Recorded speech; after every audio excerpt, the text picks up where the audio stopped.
On April 28, 2001, police dispatch got a call from a man saying that his elderly friend wandered away from his home, and he was worried. A unit responded, and searched the area, but as they were looking, they got a call that the missing man had been found.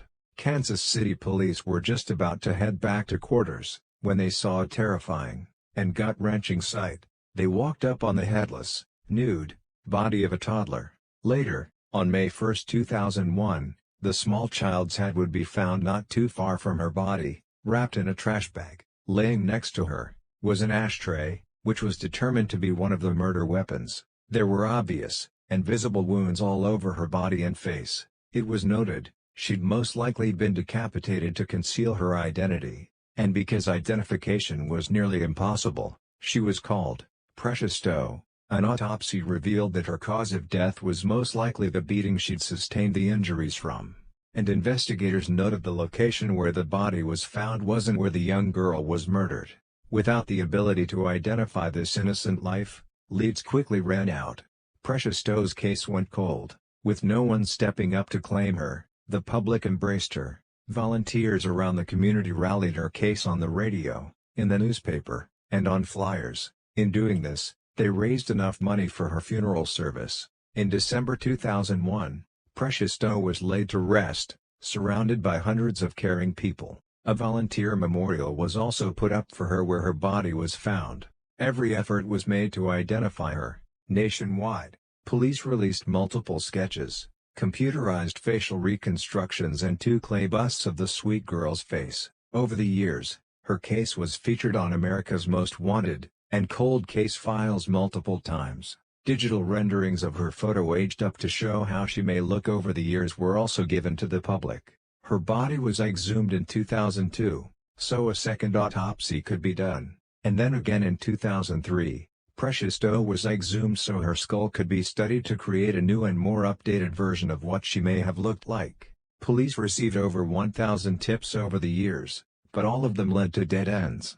4 years after she was found, the community just couldn't let this little girl be forgotten. Alonzo Washington, a community activist, from Kansas, Missouri, kept her story alive and fresh. Personally, he's quoted saying, he didn't want residents to forget there was a child discarded like trash. Washington raised $33,000 for reward money for Precious Doe's case. Every year, on the anniversary of Precious Doe's body being discovered, Alonzo Washington put out the same ad in a local newspaper, the Kansas City Call. In the end, these ads saved the case, and Precious Doe's memory. On April 30, 2005, Washington received a tip from a man named Thurman McIntosh, who claimed to be the grandfather of Precious Doe. His grandson, Harold Johnson, lived in Oklahoma, but had been in Kansas City in 2001, when Precious Doe was found. He was in town with his wife, Michelle, and Michelle's 3-year-old daughter, Erica Green. When Harold and Michelle returned to Oklahoma, they didn't have Erica with them. The family always questioned where Erica was, and always asked to see her. Michelle always replied that Erica was living with someone else, but, after all these years, he thought Precious Doe may actually be Erica. Washington immediately contacted Kansas City homicide detectives, and Thurman McIntosh was brought in for questioning on May 4. McIntosh brought photographs to investigators, along with Michelle Johnson's hair. DNA proved Michelle Johnson's hair was a match for Precious Doe. Precious Doe was Erica Michelle Marie Green. Erica was born May 15, 1997, in Oklahoma. Her mother, Michelle Pierce, was in prison for larceny while pregnant with Erica, who was the youngest child from her mother Michelle and her biological father, Larry Green. Michelle had 3 other children not by Larry Green, whose fathers are unknown. The correctional center Michelle was in didn't allow inmates to keep their babies once born. Michelle found a guardian for Erica, soon after birth, Betty Brown, a friend of her grandmother, to gain custody of Erica. All Betty Brown had to do was show her driver's license and Sam's Club card and fill out one sheet of paper. No background check was ever done for Betty Brown. In the custody of Betty, Erica was raised in Oklahoma for the next 3 years. On April 4, 2001, Michelle picked up Erica from Betty's house and said she wanted to take her to a family reunion. Michelle, and her then boyfriend, Harold Johnson, took Erica and one of Harold's children to Kansas City, Missouri. Once there, they moved in with one of his cousins. Michelle had intentions of finding a job, but got back on drugs instead, and Betty Brown would never see Erica again. By the end of April, Harold and Michelle were still living with his cousin, frequently getting high. One night, drunk and high on PCP, Harold got angry at Erica because she didn't want to go to bed. Michelle told her one more time to get in bed, and she did. Michelle went to take a bath, and when she got out, Harold told her Erica was being bad again. Erica was out of bed and standing in her room. With Michelle in the room, he started kicking Erica, repeatedly. One fateful blow connected with her head, and knocked her unconscious. Michelle claims, when she saw this she was horrified. But, her actions after suggest otherwise. Both of them having warrants for their arrest were scared for themselves to get medical help for Erica. Instead, Michelle dunked her in a bathtub of cold water, to try and revive her. Erica never woke up. It's estimated she was unconscious between 10 hours and 2 days before she died. After they knew Erica was completely dead, they hid her body in a baby stroller and took her to a wooded area. With a pair of hedge clippers they cut her clothes off first, then Harold used them to cut off her head. They put her head in a dumpster, beside a church, but Michelle was worried church members would smell it, so they took it out, and put it in the woods, with the body. They went home and acted as if nothing had happened.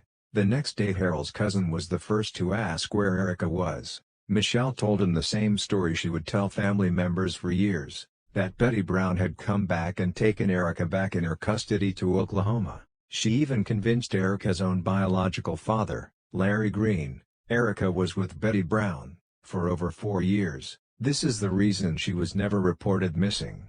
Betty Brown thought she was with her family and her family thought she was with Betty Brown. On May 5, 2005, it was publicly announced that Precious Doe was Erica Green. Lovingly called Precious Doe for so long, now has a name and now is at peace. The same people who worked so hard to make sure she was not forgotten and have now laid Precious Erica to rest. KCTV5's Ty Wilson is live with that story. Ty.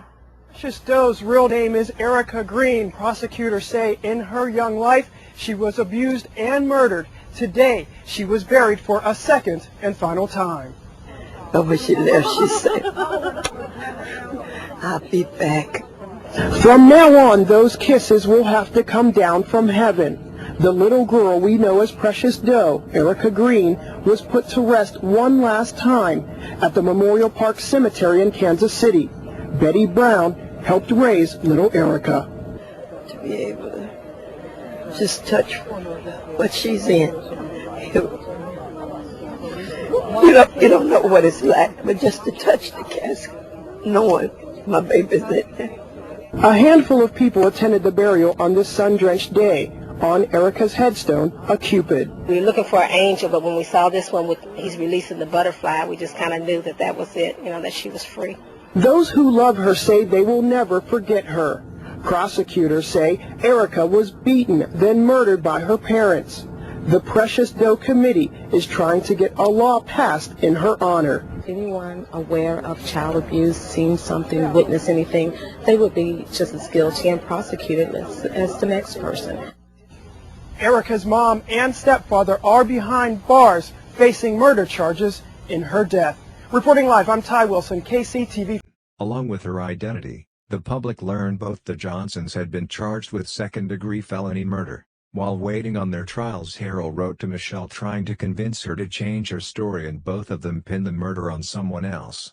But Michelle took a plea deal against Harold and pled guilty to second-degree murder. She got a total of 25 years, 15 for murder, and 10 for endangering a child and abandoning a corpse. Betty Brown, the woman who raised Erica from birth, attended the trial and was disappointed with the sentence. She thought Michelle deserved life without parole, and said, "I looked at her during the trial, and she didn't show any remorse." She finally dropped a tear, but it was for herself. After learning Michelle was testifying against him, for a plea, he began to tell how awful of a mother Michelle was. He said Michelle hoped she got ran over after they dumped her, and also said she abused Erica and left her unattended to do drugs often. In October 2008, Harold's trial began. Michelle's testimony wasn't all they had against him. There was physical evidence at the crime scene. And Erica's autopsy was consistent with the injuries Harold admitted to giving her. A neurosurgeon testified that if she'd gotten medical treatment, she probably would have lived. A month later, Harold Johnson was charged with first-degree murder, endangering a child and abusing a child, and sentenced to life in prison without parole. For the first time, we heard from the man convicted of killing Precious Doe. Harold Johnson proclaimed his innocence, words that rang hollow with the judge who sentenced him to spend the rest of his life in prison.